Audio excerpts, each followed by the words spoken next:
مجید اللہ کا کلام ہے، اس کی تدوین ہوئی ہے، یہ بھی ایک دیوان کی شکل میں ہے، اس کو بھی جمع کیا گیا ہے، لیکن یہ جمع و تدوین قرآن یہ خود اپنی جگہ پر ایک بہت اہم موضوع ہے جس کے بارے میں بعض معلومات ہمارے ذہنوں میں ہر وقت مستحضر رہنی چاہیے۔ تو تدوین قرآن حکیم کی 3 مراحل میں مکمل ہوئی۔ پہلی تدوین حضور کی اپنی حیات طیبہ میں ہو گئی، لیکن وہ تدوین کس شکل میں تھی؟ صورتیں معین ہو گئیں، صورتوں کی ترتیب معین ہو گئی، کتابی شکل میں قرآن حضور کی حیات طیبہ تک موجود نہیں تھا۔ لوگوں کے پاس مختلف حصوں پر لکھا ہوا قرآن تھا۔ یہ اونٹ کے شانے کی ہڈی اسکیپولا بڑی چوڑی سی ہوتی ہے، عموماً اس پر لکھتے تھے، یا کولے کی ہڈی یہ بھی چوڑی ہوتی ہے، اس کے اوپر لکھتے تھے، یا یہ ہے کہ یہ اس کی چونکہ ربز جو ہے بڑی چوڑی ہوتی ہیں، ان ربز کے اوپر لکھتے تھے۔ بہت شاذ لوگوں کے پاس کاغذ کہاں تھا، کاغذ اس زمانے میں، کپڑا البتہ زیادہ دستیاب تھا، کپڑے پر بھی لکھا جاتا تھا۔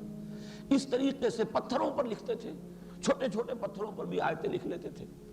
تو یہ لکھا ہوا جو معاملہ ہے، اور یہ نوٹ کر لینا چاہیے، قرآن کا معاملہ جو میں نے کل بھی بحث کی تھی، یہ قول ہے، اِنَّهُ لَقَوْلُ رَسُولٍ کریم۔ یہ لکھی ہوئی شکل میں حضور کو نہ دیا گیا، نہ حضور نے لکھی ہوئی شکل میں امت کو دیا۔ حضور کو بھی یہ پڑھایا ہے، سَنُقْرِئُكَ فَلَا تَنْسَىٰ، ہم پڑھائیں گے آپ کو پھر آپ بھولیں گے نہیں، حضور کو پڑھایا گیا۔ یہ گویا کہ قول جبرائیل اور پھر قول محمد بن کر لوگوں کے سامنے آیا ہے صلی اللہ علیہ وسلم۔ جبرائیل سے حضور نے سنا اور حضور سے صحابہ نے سنا۔ تو اصل میں تو قرآن کی بنیاد جو ہے وہ پڑھی جانے والی شے ہے، یہ لکھی جانے والی شے اصلاً نہیں تھی، لکھی گئی ہے، حضور کے زمانے میں لکھی گئی ہے، اور حضور نے اسی لیے یہ حکم بھی دے دیا تھا، لا تکتبوا عنی الا القرآن، احادیث کو منع کیا تھا کہ میری باتوں کو ابھی مت لکھو، گڑبڑ ہو جائے گا کہیں، قرآن مجید ہی کو لکھو صرف۔ لیکن یہ لکھنا جو ہے اصل نہیں ہے، اصل قرآن حضور کے سینے میں جمع کیا اللہ نے، اور پھر صحابہ کے سینے میں جمع کر دیا محمد الرسول اللہ صلی اللہ علیہ وسلم نے۔ وہ منہ سے منہ کو گیا ہے، قول سے قول کی شکل میں گیا ہے، لوگوں نے سیکھا ہے حضور کے دہن مبارک سے۔ اِنَّهُ لَقَوْلُ رَسُولٍ کریم، جس پر میں کل گفتگو کر چکا ہوں۔ بہرحال لکھا ہوا قرآن بھی تھا، لیکن کتابی شکل میں نہیں، جمع شدہ شکل میں نہیں۔ جمع شدہ شکل میں صرف سینوں میں تھا، حفاظ کو یاد تھا، انہیں یاد تھا قرآن اس ترتیب کے ساتھ ہے۔ اور اس کے لیے سب سے بڑی دلیل یہ ہے کہ ہمیں روایات ملتی ہیں صحیح کہ ہر رمضان مبارک میں جتنا قرآن اس وقت تک نازل ہو چکا ہوتا تھا، حضور اور حضرت جبرائیل جیسے کہ ہمارے ہاں بھی رمضان مبارک کے آنے سے پہلے دورہ کرتے ہیں حفاظ، حافظ سناتا ہے دوسرا سنتا ہے، تاکہ یہ کہ تراویح میں سنانے کے لیے تازہ ہو جائے۔ تو رمضان مبارک میں حضور اور حضرت جبرائیل مذاکرہ کرتے تھے، قرآن مجید کا دورہ ہوتا تھا قرآن کا۔ اور آخری رمضان مبارک جو آپ کی حیات طیبہ کا ہے، اس میں پورے قرآن کا 2 مرتبہ دورہ کیا ہے محمد الرسول اللہ صلی اللہ علیہ وسلم نے حضرت جبرائیل سے۔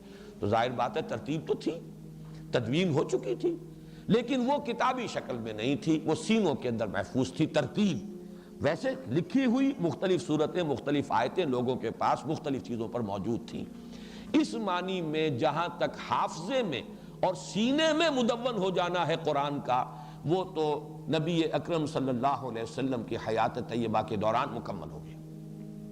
دوسرا مرحلہ آیا ہے اس کا حضرت ابوبکر رضی اللہ تعالیٰ عنہ کے عہد خلافت میں، جب جنگیں ہوئی ہیں مرتدین سے اور مانعین زکوٰۃ سے، اور جنگ یمامہ میں تو بہت بڑی تعداد میں صحابہ شہید ہوئے ہیں، بہت بڑی جنگ تھی، خوریس جنگ تھی، اور اس میں بڑی کثیر تعداد میں حفاظ قرآن شہید ہو گئے۔ اب ایک تشویش پیدا ہوئی کہ اس قرآن کو اب جمع کر لینا چاہیے کتابی شکل کے اندر، ما بین الدفتین یا دفتیین، اس کو جمع کر لینا چاہیے۔ اس پر پھر حضرت عمر کے دل میں سب سے پہلے یہ خیال آیا۔ حضرت عمر نے حضرت ابوبکر سے کہا، وہ بڑے متردد رہے، میں کیسے کروں، جو کام حضور نے نہیں کیا وہ میں کیسے کروں؟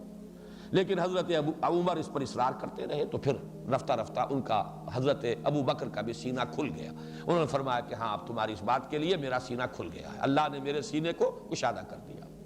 اس کے بعد اب جن صحابہ پر یہ بوجھ ڈالا کہ حضرت زید بن ثابت جو حضور کے زمانے میں بھی کاتب وحی تھے، لکھتے تھے، چند آپ کے صحابہ تھے کہ جو خاص اس کام کے اوپر مامور بھی تھے، وحی آتی تھی تو وہ لکھتے تھے، اور ان میں حضرت زید بن ثابت جو ہیں بہت معروف ہیں۔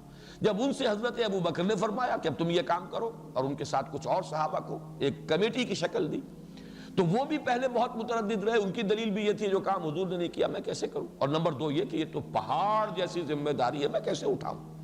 لیکن پھر جب حضرت ابو بکر حضرت عمر رضی اللہ تعالیٰ عنہما دونوں کا اصرار ہوا تو ان کا بھی سینہ کھل گیا۔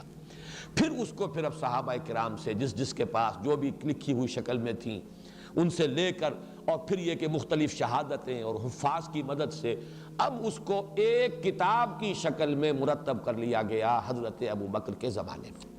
یہ نوٹ کر لیجئے کہ ایک کتاب کی شکل میں بھی قرآن مجید کی تدوین مکمل ہو گئی ہے، گویا کہ تقریباً حضور کے انتقال کے 2 سال کے اندر۔